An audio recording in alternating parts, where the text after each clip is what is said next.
J'ai peut-être trouvé un système qui va vous faire gagner un petit peu d'argent. Je vous explique ça. On ira voir aussi le Bitcoin, l'Ethereum et 2-3 petites alts qui sont dans des zones assez intéressantes. Ou même, ouais, on est vraiment dans des zones intéressantes, mais on n'a pas forcément d'inversion structure. Donc, on va aller checker ça. Le Bitcoin, sans doute correction à baisser. J'ai clôturé aussi mon short sur Ethereum. Et puis, on ira voir un petit launch pool qu'il y a sur, du coup, BitGet. Encore une fois, c'est vraiment des free tokens que vous pouvez gagner. Donc, n'hésitez pas. Je vous montre tout ça. J'espère encore une fois que cette vidéo vous plaira. Je vous souhaite aussi un bon week-end. On est parti. Crypto, million. Crypto, million. Crypto, million. Alors avant de commencer, je tenais juste qu'on a fait une petite erreur dans la newsletter et si jamais du coup c'est Bybit qui ferme ses portes. Et encore une fois, si jamais ça vous intéresse d'aller sur un autre exchange, potentiellement participer à des concours, il y a actuellement une compétition, avoir des réductions de frais et même sur Bluefin, trader sans mettre sa photo d'identité, sans mettre de KYC, n'hésitez pas, il y a les liens en description et bien évidemment en passant par ces liens, vous allez être éligible à tous les futurs concours parce qu'à chaque fois qu'il y a un concours, on tire au sort par rapport à tous les gens qui ont pris un compte avec mes liens. Deuxième chose que je voulais vous parler, vous allez me dire si c'est une idée débile ou pas. Alors en gros, j'ai noté hier, j'ai peut-être trouvé un système qui va vous faire gagner pas mal de thunes contre des petites actions. Par contre, il faut que tout le monde joue le jeu. Alors en gros, je vous explique, j'ai été contacté par un autre exchange pour faire la promo, pour en parler dans mes vidéos. Du coup, je me suis dit, bah non, pourquoi pas, flemme. Et après, j'ai réfléchi à un truc, je me suis dit, et si je faisais la promo, sauf que l'argent que je vais récupérer, je vous en redonne une partie. Est-ce que vous trouvez ça stylé ? Et la seule façon que je puisse faire ça, c'est qu'il va falloir jouer le jeu. Donc si jamais je vous partage un nouvel exchange, juste prenez 30 secondes juste pour aller ouvrir un compte. Comme ça, l'exchange va se dire « Ah putain, ça a bien marché la promo, etc. » Et peut-être on risque d'avoir des budgets supplémentaires que je pourrais de nouveau vous redonner. Ça peut être stylé. Encore une fois, je vais être le plus transparent possible. Si jamais il me paye tant, je vous le dirai, etc. Donc dites-moi si ça vous chauffe. Je sais pas s'il y a un autre influx qui a déjà fait ça, mais en tout cas redonner 50%, voire plus à la commu quand on fait des partenariats, ça peut être stylé. Enfin bref, et à chaque fois, ça peut être 2000, 3000, je pense que ça peut vraiment être très intéressant, surtout dans les dips actuels. Ensuite ici, petit launch pool sur du coup BitGet, on a le L3. Simplement les gars, il suffit d'aller stacker vos BGB, vos USDT. Vous allez les stacker, c'est vraiment, on va dire gratuit, vous les bloquez juste un certain temps. Donc là, il va falloir les bloquer pendant 10 jours. Et pendant ces 10 jours-là, vous allez farmer finalement du L3. Et quand le token va sortir, vous allez directement avoir du L3.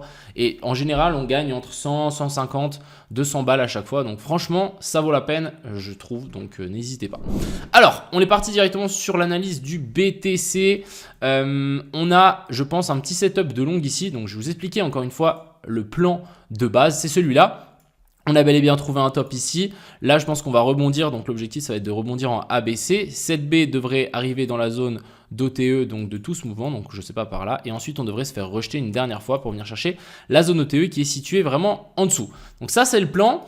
Actuellement, pour moi, on est entre la phase de correction ici. Donc là, on a la grande correction. Et là, on va sans doute corriger la correction qui est baissière. Et je pense qu'on va pouvoir trouver un petit long. Alors hier, ce qu'on est venu faire, c'est qu'on est venu faire une mèche qui est venue récupérer ici ses liquidités, donc plutôt clean. Et ensuite, on a eu un rebond. Donc encore une fois, c'était pas un petit rebond de merde. On a eu 5%, donc ce qui est vraiment pas mal. Avec un petit boss. Donc là, on a bel et bien matérialisé un sommet plus haut que l'ancien avec ça. Très bien. Et maintenant, on est potentiellement en train de corriger en A, B, puis C. Et l'objectif, ça va être de trouver un long par ici. Alors, on va juste peut-être essayer de peaufiner notre entrée. Hop, on a l'order block qui est là. Je pense que ça peut être intéressant de juste tirer une petite ligne comme ceci. Et est-ce qu'on a des zones de fair value gap en 15 minutes? On a une zone de fair value gap en 15 minutes qui est toujours intacte ici. Donc, on n'est pas à l'abri de revenir récupérer ici la zone des 63 000. Et je pense que si on a un petit setup qui veut se mettre en place, donc un truc comme ça, bim, bim, bim, là, ça peut être super intéressant. Et la target, ça va être quoi? Ça va être l'equal high qu'on a laissé ici au-dessus. Donc, je résume. L'objectif, ça va être de trouver un long pour récupérer la zone de rechargement de short qui est située ici. Donc, pourquoi pas faire un truc comme ça? On vient récupérer cette zone-là et ensuite on essaiera de trouver un short pour venir récupérer plus bas. Personnellement, je ne pense pas que c'est le bottom. La zone des CME n'a pas été touchée. La zone OTE n'a pas été touchée. Donc pour moi, on est clairement sur une zone d'inducement comme ce que j'avais noté ici. Hop, on est clairement dans ce niveau-là. Donc là, vraiment, c'est on front run les zones qui sont intéressantes pour créer de la liquidité pour revenir après. Donc voilà un petit peu le topo. On va juste peut-être enlever ça. Je vais vous montrer un petit peu quel genre de trade on va pouvoir essayer de trouver. Encore une fois, les trades seront partagés en détail dans CryptoPro si jamais ça vous intéresse. Et je suis super content des retours qu'on a sur CryptoPro. Franchement, ça fait trop plaisir. Alors, ce serait de prendre une entrée par ici, je pense, et ensuite TP là-haut. Donc, on peut avoir un ratio de 4 ou 5, ça peut être super intéressant. L'objectif, ça va être de trouver un trade comme ça. Le mieux, ça va être d'attendre une petite inversion de structure ici en low time frame. Donc, on est en 15 minutes. Pourquoi pas avoir quelque chose en 5 minutes, quelque chose de rapide et efficace comme on a vu là. Ça serait idéal. Voilà. En tout cas, je vous montre ça. Encore une fois, c'est aussi possible qu'on enfonce tout. Donc, c'est pour ça que c'est un potentiel trade. Je ne vais pas le prendre direct, mais si on a une inversion de structure ici qui se met en place, pourquoi pas le prendre. Ensuite, je vais aller parler de la dominance du BTC qui ne veut pas s'arrêter de monter. Genre, on est vraiment sur un truc de fou là. On est à 57%, donc j'ai eu plutôt raison. Je suis assez content pour le coup. L'objectif, ça va être de venir chercher la zone de FVG qu'on a ici vers la zone des 60%. Mais pour le moment, c'est bien parti. Je pense qu'en plus, avec l'Ethereum qui va continuer à chuter, vu que Grayscale continue à vendre des Ethereum, bah, il y a des chances que le Bitcoin prenne un petit peu plus de force. Du côté de l'Ethereum, alors, je vous ai hier dit les zones dans lesquelles on voulait bien évidemment trouver des long terme. Maintenant, l'objectif, ça va être de pourquoi pas se dire, ok, est-ce qu'on peut pas trouver une nouvelle zone de short? Alors, on va juste enlever ça. Ce qu'il faut comprendre, c'est que ici, on est venu prendre les liquidités qui étaient... Alors, merde. On est venu prendre les liquidités qui étaient placées ici en dessous, donc très bien. On a eu aussi, je pense, un petit boss. Donc, je pense que celui-là, il est valide pour le coup. Après... Voilà, je longuerai pas l'Ethereum, je préférais longue le BTC. On a eu une petite mèche ici et je pense sincèrement que là, on va pouvoir faire une petite correction en A, B et puis C, venir récupérer les zones de fair value gap qu'on a laissées là et ensuite on enfoncera. De nouveau, les gens qui vous voyez ici un W, non, on est plus ici sur une poche de liquidité et une correction en A, B puis C qui va se mettre en place, venir chercher les zones de fair value gap. Ici, vous voyez bien que, je vais juste zoomer un petit peu pour que vous puissiez mieux voir. Ici, toute cette zone-là, on est descendu d'un coup. Donc là, on a clairement une grosse zone de fair value gap à venir compléter. On a une zone d'imbalance, donc ça me ferait du sens qu'on vienne rechercher ça. Et on peut aussi combiner, pourquoi pas, tout ça avec la zone OTE qui commence ici à partir de la zone des 3280. Ça sera, à mon avis, une excellente zone de short. Donc, encore une fois, soyons patients. On va sans doute voir un rebond cet été. Pas cet été, ce week-end. Mais est-ce que le bottom est trouvé pour moi pour Ethereum? Je ne pense pas. Quand on voit la chart ici, les gens qui sont bullish dessus, je ne sais pas comment vous faites. Ensuite, on va parler du SEI. Il y a quelqu'un qui m'a demandé que j'en parle, donc on va checker ça. Je sais qu'il est extrêmement bas. On est revenu chercher donc la grosse zone de fair value gap qu'on avait ici en weekly, donc très propre, c'est clean. Est-ce qu'on a une inversion de structure ici? Non, toujours rien. Est-ce qu'en daily on a une inversion de structure? Non plus, toujours rien. Donc là, pour moi, toujours pas de bottom et il y a des chances pour moi qu'on vienne récupérer ces zones-là qu'on a laissées ici en dessous et voir récupérer ce plus bas là. Donc voilà, le vrai bottom qu'on pourrait avoir, c'est qu'on redescend ici, on fait une clôture en dessous, on prend les liquidités, on remonte tranquille, on vient faire ici au-dessus et là, on peut avoir à mon avis un super bottom qui va se mettre en place. Mais pour le moment, les gars, il n'y a pas de bottom. Ensuite, du côté du Solana, on n'a même pas réussi à faire un boss hier, donc vraiment il est fragile. Vous voyez qu'ici, on est juste venu chasser la zone OTE qu'on avait laissée là et ensuite on se fait rejeter. Donc pour le coup, le Solana est vraiment baissier en ce moment. Après voilà, je dis il est vraiment baissier, mais je pense que si le Bitcoin et l'Ethereum rebondit, on peut avoir un Solana qui rebondit assez vite et qui vient chercher la zone des 0,108 de tout ce mouvement. Et là, de nouveau, on pourra retrouver un super short. Si on revient là-haut, clairement, ça va être une zone de short. En tout cas, ce qu'on est en train de faire ici, je vois aucun rebond qui vient chercher un nouveau plus haut pour le moment.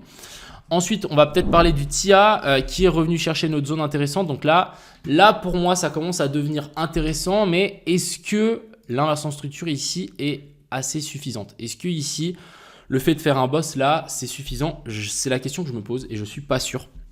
Donc pour le moment, on est dans la zone ETE, on est dans la zone intéressante, on est dans la zone de fair value gap, etc. Est-ce qu'on a une inversion de structure? On a une inversion de structure, mais est-ce que c'est quelque chose qui va tenir? À voir. Après, je pense que ce trade-là peut largement se tenter, mais je n'irai pas chercher la lune, clairement pas. J'irai au moins, pourquoi pas, juste récupérer les liquidités qu'on a laissées ici, et ensuite on avisera. Même si tous les setups me disent que ça va risque de monter et qu'on est vraiment sur un potentiel bottom, je me méfie avec le Bitcoin et l'Ethereum qui sont actuellement comme ci comme ça. Je me méfierai un petit peu. On a le gars là qui continue à chuter. Alors, je voulais aller chercher. J'avais tenté une zone OTE ici, mais intéressant, ça n'avait pas du tout tenu. Et là, du coup, on est encore en train d'enfoncer. Donc, encore une fois, les amis, est-ce que ici, vous voyez un bottom? Non. Là, clairement, on a de nouveau une poche de liquidité qui s'est créée. Donc, à chaque fois qu'on crée des liquidités, les gars, il y a de fortes chances qu'on continue à chuter. Et c'est exactement ce qu'on est en train de faire. Assez intéressant. On est quand même venu faire ici un boss. Et ici, on a prise de liquidité au nord. Le truc, c'est qu'on n'est pas revenu chercher la zone OTE. Donc, en soi, si on a un rebond, on n'est pas à l'abri de remonter jusqu'ici, piéger un petit peu les gens et ensuite de rechuter. Et ce scénario-là fonctionnerait très bien si on ne vient pas récupérer les liquidités qu'on a laissées ici. Donc, on vient chercher ni cette mèche-là, ni cette mèche-là. Et on rebondit finalement avant de venir récupérer ça. Ça veut dire que si on rebondit, il y aura encore plus de liquidités qui vont se créer juste ici. Et du coup, on va se prendre un coup de pelle quand on va arriver ici vers la zone 0,68. Et bam, là, on peut avoir à mon avis un short super puissant qui va droit à notre TP. Et ce serait un petit peu l'objectif. Donc, encore une fois, les gars, faites attention, méfiez-vous, on n'est vraiment pas du tout dans quelque chose de haussier pour le moment. Je voulais peut-être sortir le Arbitrum, ouais exactement le Arbitrum. On a vraiment eu une inversion de structure, regardez-moi ça. L'inversion de structure et ensuite on a chuté directement. On n'a même pas eu un rebond dans la zone OTE, il y a rien eu. Donc on s'est juste enfoncé plus bas. Je crois qu'on en a un autre, c'est le APT. On a eu une inversion de structure, on est remonté chercher la zone OTE et ensuite regardez-moi ça, bam. Mais c'est violent, hein, c'est d'un coup comme ça. Donc encore une fois, les setups ont très très bien fonctionné. Maintenant, je pense qu'il faut juste se dire, ok, il y a des chances qu'on aille chercher un petit peu plus bas. Pourquoi pas tenter un petit long, mais il ne faut pas rester à mon avis très longtemps dans ce petit long. Sur ce les gars, je vous souhaite à tous une agréable fin de journée. Encore une fois, dites-moi ce que vous en pensez par rapport à ça. Je voudrais vraiment avoir votre avis. Et aussi, du coup, n'hésitez pas à nous rejoindre sur BitGet et Bluefin. Ça fait toujours plaisir d'être ensemble, surtout pour les prochaines compétitions. C'est toujours cool. Et sur ce, je vous souhaite à tous un excellent week-end. C'était Crypto Millions. Ciao.